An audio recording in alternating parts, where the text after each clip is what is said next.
in der Mittagspause. Sie werden am Ende aber auch alle unser schmales Projekt Handbuch mitnehmen können in gedruckter Form, das es natürlich auch elektronisch gibt, und können die Dinge dann dort im Detail nachlesen. Ich möchte nur die letzte Folie vielleicht noch mal kurz zeigen. Das sind dann immer so Ausschnitte aus den Lernmaterialien, aus den Lernmedien, die wir nutzen. Überwiegend habe ich jetzt hier PowerPoint-Folien abgebildet, aber wir nutzen auch sehr viele Arbeitsblätter, wir haben sehr viel Gruppenarbeit, wir haben sehr viel dialogische Diskussionen, also auch eine sehr starke Methodenvielfalt. Und Sie sehen jetzt hier an den Folien, Sie werden nicht jedes Detail erkennen können, aber dass eben in diesem ersten Modul auch so drin ist, das habe ich Ihnen vorhin gezeigt, also einmal nochmal eine Einstimmung auf die Grundherausforderungen. Das ist das, was vor allen Dingen auch Frau Engen-Käfer sehr stark thematisiert. Woher kommen denn überhaupt die Menschen nach Europa? Das heißt, Sie sehen hier die Migrationsströme und hier schon erste Ansätze, bevor wir dann auch in dem Seminar ins Detail gehen, über die Frage, so was können wir denn jetzt eigentlich tun, wenn wir das alles wissen. Ja, das zweite Modul ist das, wo ich eben so glücklich war, dass das so wunderbar passt auf die Herausforderungen, die Rita Süßmuth eben beschrieben hat. Wir haben auch da offen gestanden in dem 3-jährigen Prozess, den wir jetzt gemacht haben. Das Projekt ist 3 Jahre gelaufen und endet jetzt mit diesem Monat. Deswegen war der August auch so wichtig als Termin. Wir haben auch die Reihenfolge der Module immer wieder reflektiert, die wir uns zu Beginn überlegt hatten.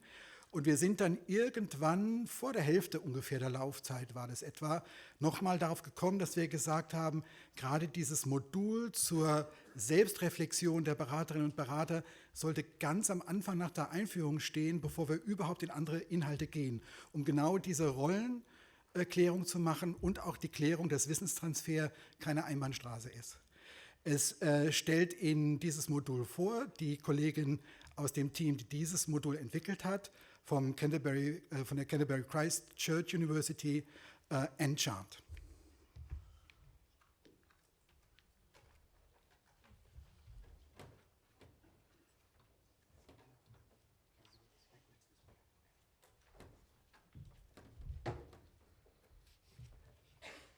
Thank you, Karl-Heinz.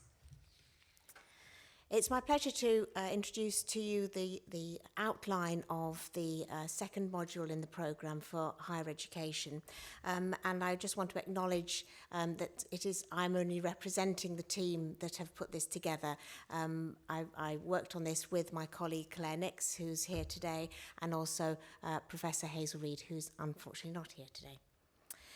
I also wanted to say very briefly that the reflections I've had while I've been sitting listening to the previous speakers, and it really enhances our belief that the critical reflection module really did need to become the beginning, in a sense, of this process. Not only because training isn't just about knowledge transfer, but also, as Professor Rita said, it is about the mutual learning, because in counselling we are about a relationship. And it is in the development of that relationship and that mutual respect and mutual empowerment that we can move forward together as individuals, but also as communities and nations, in fact. So very quickly, we engaged in some very detailed research in each of the countries, both through talking to experts, but also to refugees, to counsellors, to educators, and so on. And what you can see in this slide are some of the key areas that came out of that research.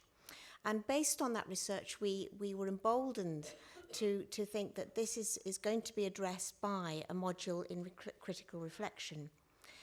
Because counsellors, as human beings with backgrounds of their own and their own worldviews, need to be aware of those worldviews and find some common ground, to be aware and celebrate the difference between ourselves and the people we work with, but also to find some common ground that is going to be mutually beneficial for those relationships.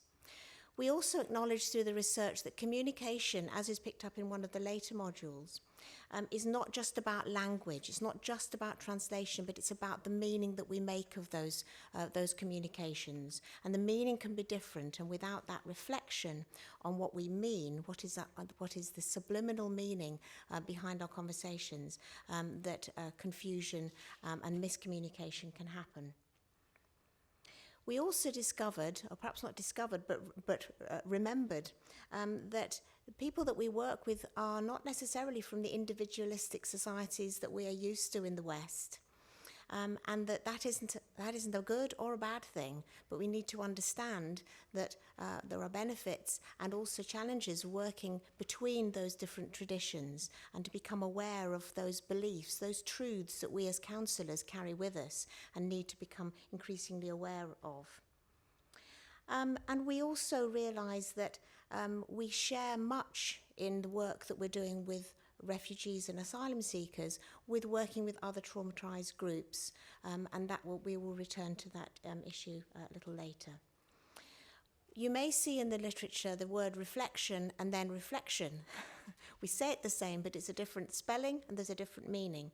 So the reflection with an X is a much deeper level of reflection. It isn't just about how has this gone, how can I do it better? It's what is it about me, what do I bring to this relationship, and why do I respond the way that I respond? So this is a really important aspect of the process of counselling anyway, but particularly if we're working with people from different traditions. So the module that we developed, my colleagues and myself developed for Module 2, has the aim to engage in this process of critical reflection with an X of participants' future practice, so the counsellors' future practice with refugees, and three quite straightforward outcomes that we were looking to find. First of all, to find and practice a range of approaches to reflection, to remind colleagues of different ways to reflect on their own beliefs and their own approaches to work with this client group. Secondly, to also evaluate our own multicultural competencies. To what extent do we really understand what it means to work in a multicultural context? And to think about that very deeply in terms of our truths and our beliefs, working with those relationships. And then finally, to give a really practical opportunity for colleagues to engage in some of this very deep and meaningful reflection. And that became a very positive part of this module, and something that our students really engaged very much with. Students reported that it was useful to revisit in many cases, different models of reflection. They enjoyed the exercise of actually going through those processes.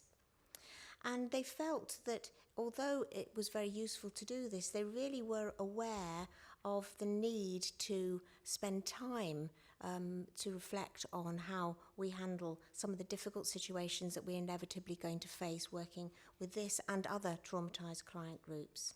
And they did explain, which I'll revisit a little later when we talk about the evaluation of the programme, that they really felt that they did need time to reflect. It's not something that we can do quickly. It's a little like watering a plant that is very, very dry. You have to let it soak in a little bit at a time, rather than pouring it all at the same time and then it all falls off the side. So these were some of the things that we found from presenting this module. So I look forward to telling you a little bit more about our evaluations in a moment. Thank you.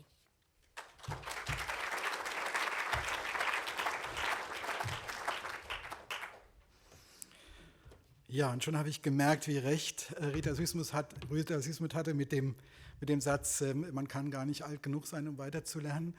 Ich habe jetzt nach 3 Jahren zum ersten Mal verstanden, dass das X und das CT in Reflection nicht zufällig mal so und mal so ist. Ich habe es wirklich nicht gewusst. Jetzt weiß ich, warum man es verschieden schreibt. Schön, wieder was gelernt. Ja, das nächste Thema ist dann Sprache, wie Sie sehen. Sprache und interkulturelle Kommunikation. Ich glaube, dass gerade der Begriff Sprache, ich habe das auch im Bereich politischer Entscheider oft erlebt, aber auch in der Fachwelt durchaus, ist vielleicht das Thema, das am meisten und am häufigsten verkürzt verstanden wird. Die einen denken vor allen Dingen darüber nach, Sprachstandsmessung haben Sie genannt vorhin, Frau Süßmuth, dass es darum vor allen Dingen ginge, den Neuankömmlingen die Sprache des Herkunftslandes beizubringen. Und das ist natürlich ein wichtiger Punkt, auch zu sehen, wie das am besten gelingen mag. Aber schon das zweite Thema ist mindestens genauso wichtig, wenn wir daran denken, dass für uns als Beraterinnen und Berater Sprache das Hauptwerkzeug ist, das wir nutzen. Und wir trainieren zum Beispiel an der Hochschule der Bundesagentur für Arbeit in ganz praktischen Sprachübungen, sehr, sehr differenziert zu überlegen, welchen Begriff nehme ich jetzt eigentlich? Was passiert auf der verbalen, was passiert auf der nonverbalen Ebene, was passiert aber auch auf der paraverbalen Ebene, der Intonation? Und wir üben das also in sehr, sehr intensiven Kleingruppen, damit genau das in der eigenen Muttersprache erstmal gelernt wird, differenziert mit der Sprache umzugehen und zum Beispiel zu schauen, wann ein Begriff missverständlich, vielleicht sogar verletzend rüberkommen kann. So, wenn wir darin trainiert sind, sehr differenziert mit Sprache umzugehen, wie machen wir denn das, wenn beide Seiten nicht dieselbe Muttersprache haben? Das ist ein zweites großes Thema. Und das dritte ist genau das, was an das Modul 2 anknüpft, nämlich dieses Thema interkulturelle Kommunikation. Welche Missverständnisse über den Inhalt können erscheinen, auch wenn ein Wörterbuch vielleicht einen Referenzbegriff angeben mag. Dieses Modul haben unsere Kollegen aus Schweden bearbeitet und es nennt ihn jetzt die wesentlichen Inhalte Åsa Sundelin aus Schweden von der Stockholm-Universität.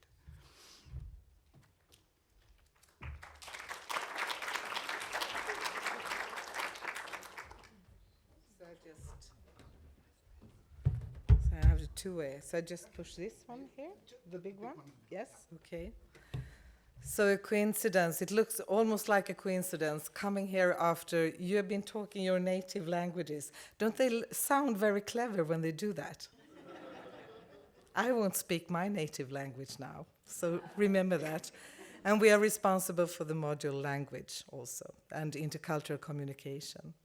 And it always strikes me when I speak English in front of other people like this, when I don't have my own language, the feelings that awakes in me, and I feel I don't have the words, and I really can't talk about it as the way I would. I can't present myself the way I would like to also, and you feel a little bit more stupid all the time.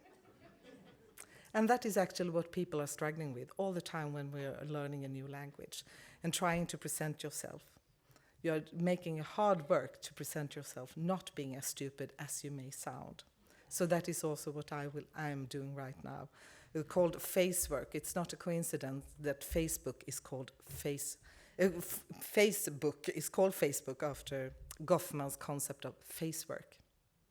Also because that's what we all do, unless we are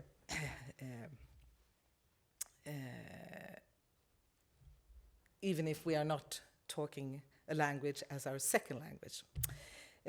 I'm one of the participants from Stockholm University that has been working with this module also, language and intercultural communication.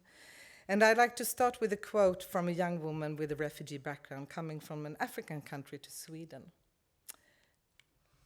Maybe?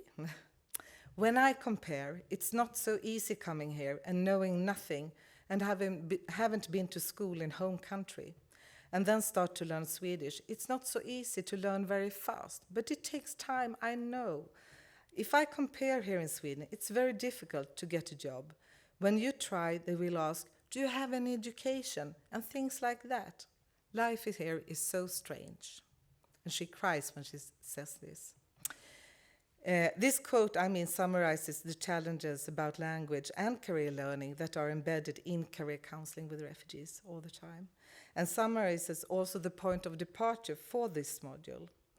And this was also a key issue that emerged in the background work also in our studies, also when making interviews with professional career counselors and teachers at career counseling programs also. The question about managing language and learning asymmetries is a central part in career counseling also.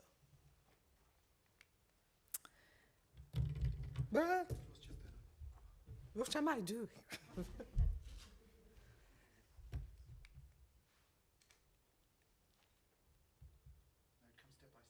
Yes, I know, but I need to move mine as well. I'm starting. Don't do it too. Why not? The aim of this module is to develop course participants' understanding of language as a meaning-making resource for career mobility and in career guidance and counselling with migrants, refugees.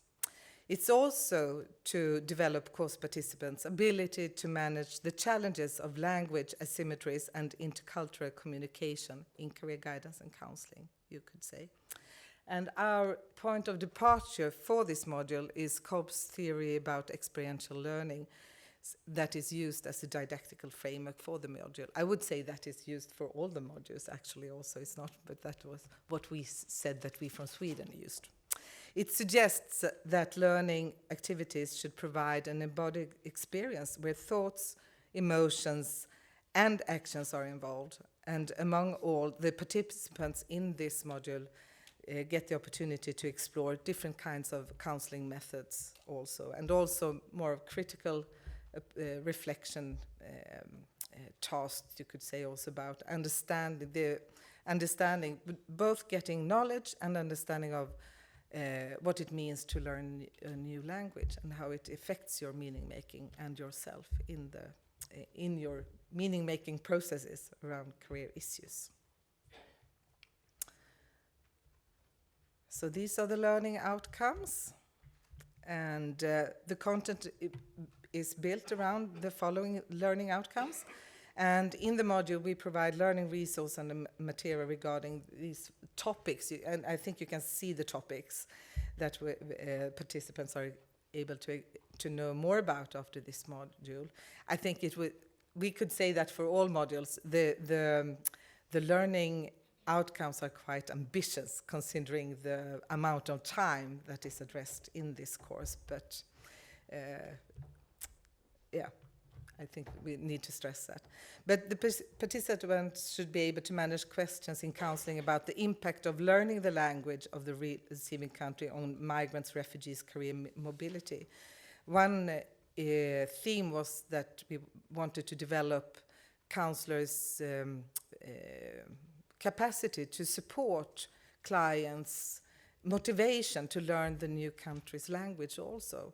And then you need knowledge about what it means to learn a new language and what kind of support you can give for learning a new language also, since that is a big challenge. And participants would also be able to use counselling methods that manage language barriers and support migrant clients' participation in career guidance and counselling. And the third learning outcome, that they would be able to design counselling situations with interpreters also in a professional way. And that participants would be able to design counselling activities that support migrant clients learning about career issues, because that was also what we that was quite clear that is really a challenge, both the learning on career issues and in relation to language challenges in this, because it's a very complex situation. Oh, what happens? So, you don't know. Neither do I. So, what we address is, you see these themes, and you can ask questions if you want, and look at the website also that we have been.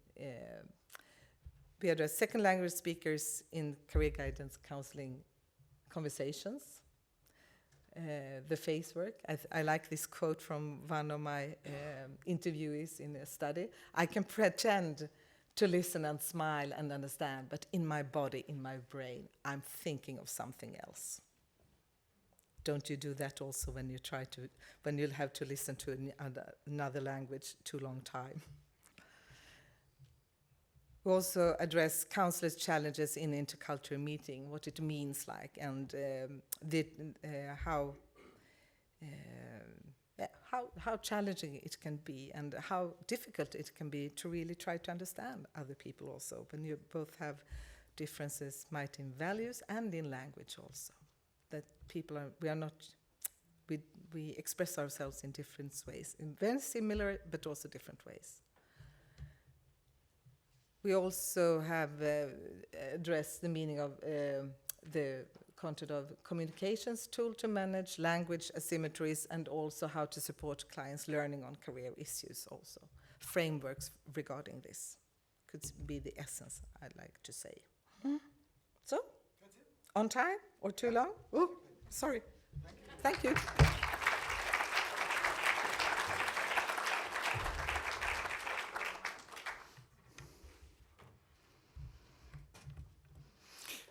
Ja, das ist ja das Schöne an Wissenschaft, dass es zum Teil Begriffe, dass sie zum Teil Begriffe bildet, die manchen vielleicht als seltsam vorkommen, die aber den Punkt genauer treffen. Ich glaube, also für mich war am eindrücklichsten bei diesem Modul genau das Wort, das Åsa Sundelin eben genutzt hat, Meaning Producing Processes, Bedeutung schaffende Prozesse, als etwas, was deutlich mehr ist als Sprache und vielleicht auch das, was wir unter interkultureller Kommunikation verstehen würden, wenn man es nur kurz verstünde. Sie wissen, dass uns im Moment einige radikale Vertreter auf verschiedenen Seiten des Globus und der Kultur versuchen, in ein Narrativ zu locken, das da sagt, es gibt Kulturen, die sind nicht miteinander vereinbar. Es gab einen Bundespräsidenten, der vielleicht auch deshalb gehen musste, weil er gesagt hat, ja, und der Islam gehört zu Deutschland, weil ein Teil seiner Bevölkerung islamischen Glaubens ist. Das alleine ist nicht Thema des Moduls 4, Migration Complexity, aber wir waren froh und wir haben am Anfang in diesem Projekt einfach ganz frei uns ausgetauscht, nachdem wir aus der Delphi-Studie gesehen hatten, welche Inhalte wir in den Kurs bringen sollten. Wer mag welches Modul übernehmen, und wir waren sehr froh, dass hier unsere Partner von der Istanbul Technical University gesagt haben, Migration Complexity, das machen wir. Wir sind im Grunde an der Quelle auch dieses Missverständnisses immer wieder betroffen, und dieses Modul stellt Ihnen vor Neşe Gülmez, die das in ihrer Funktion an der Technical University Istanbul gemacht hat und inzwischen auch als Projektmanagerin im Präsidialamt der Türkei arbeitet. Neşe Gülmez, bitte.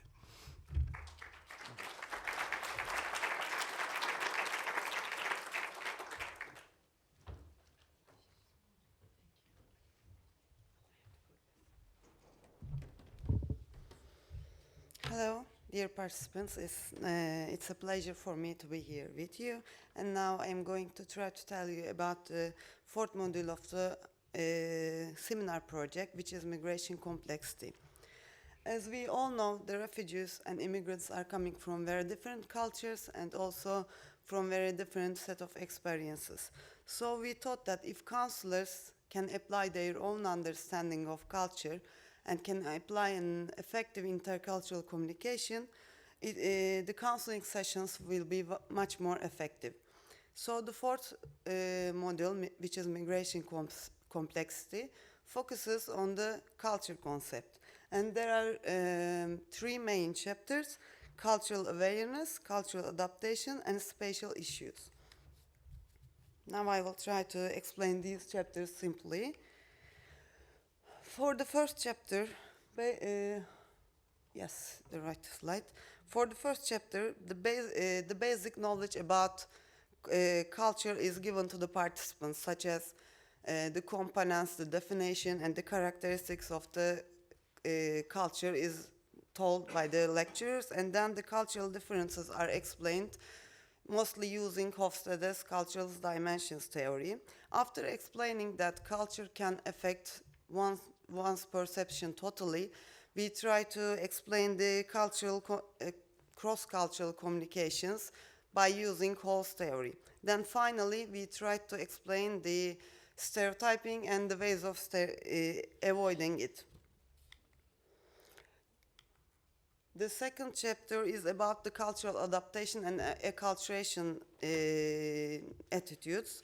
We have taken this as a primary subject because the studies on this show that the socio-economic adaptation of the refugees or immigrants is dependent on the acculturation attitudes.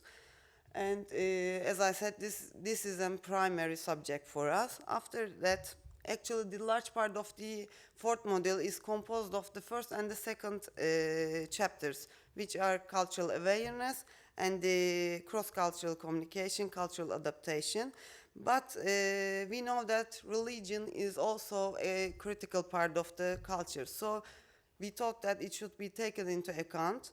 And as we all know, lately the great majority of the refugees are coming from Islamic countries. So we wanted to add the primary rules of the Islam, like halal food or perform prayer, and more importantly, we wanted to add the place of the women in Islamic societies. So we gave the name spatial issues to this part because they are delicate subjects, but they are very important for the whole employment process.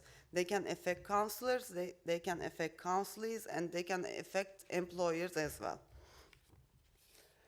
With these mentioned contents, we aim something, of course. There are 5 main aims of this content. We wanted to give the future career counselors a common view about culture and how culture functions. And then we wanted to make them understand the differences between national cultures and effects on behaviors. We wanted to teach them about the cross-cultural communication, which is an essential point for counseling sessions. Also, we wanted to increase their awareness about acculturation attitudes. This is the second main aim of the content also. And we wanted to give them an insight and awareness of key issues, key roles of a religion, as it is a critical issue for career counselors. And also we wanted to increase their awareness about the place of the women, especially in Islamic countries, because nowadays we all have lots of Syrian refugees, and different religions can make misunderstandings. So it was an important issue for us. And that's all.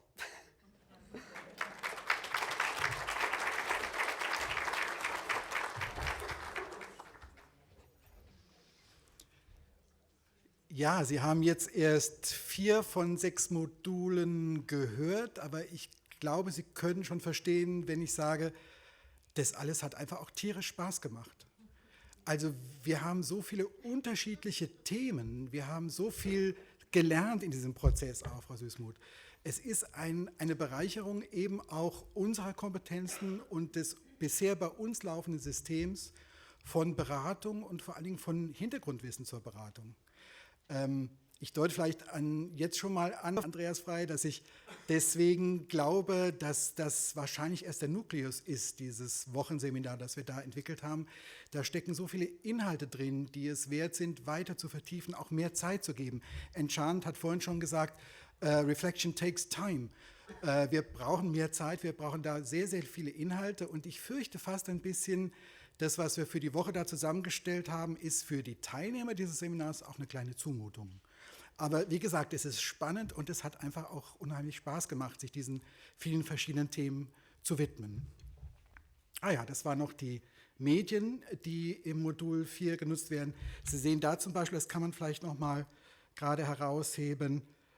Hier ist zum Beispiel eine Folie, die sich ganz deutlich mit den Vorurteilen gegenüber Menschen muslimischen Glaubens diskutieren lassen. Das sind natürlich alles Anregungen auch zur Diskussion in den Seminargruppen. Ne? Es ist nicht nur so ein Podium-Gruppenlehren, es ist sehr viel Diskussion auch und gerade über diese Themen. Sowohl natürlich Self-Reflection, eigentlich alle Themen, aber auch hier geht es sehr stark darum, sich des gegenseitigen Verständnisses eben auch zu versichern durch Diskurs, wie das so schön heißt.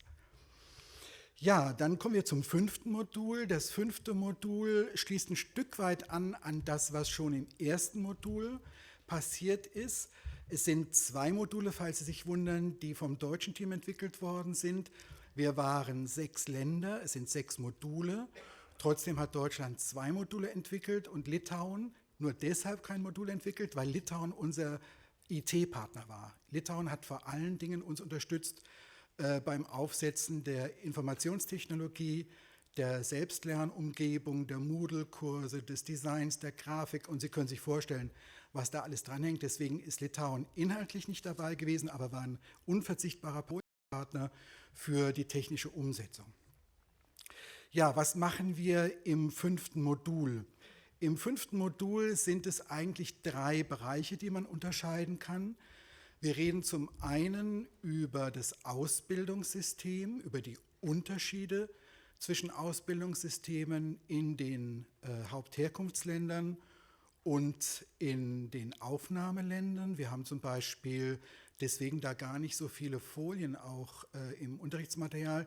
Wir haben dort zum Beispiel ausgiebige Phasen mit Gruppenarbeiten, wo wir den Studierenden Informationen über die Bildungssysteme und auch die Arbeitsmärkte, das ist dann der 2. von 3 Teilen, in den Hauptherkunftsländern geben, die sie im kleinen Selbststudium sich aneignen und dann wieder vor der Gesamtgruppe referieren. Das heißt, wir kommen da wirklich zu einem gegenseitigen Erfahrungsaustausch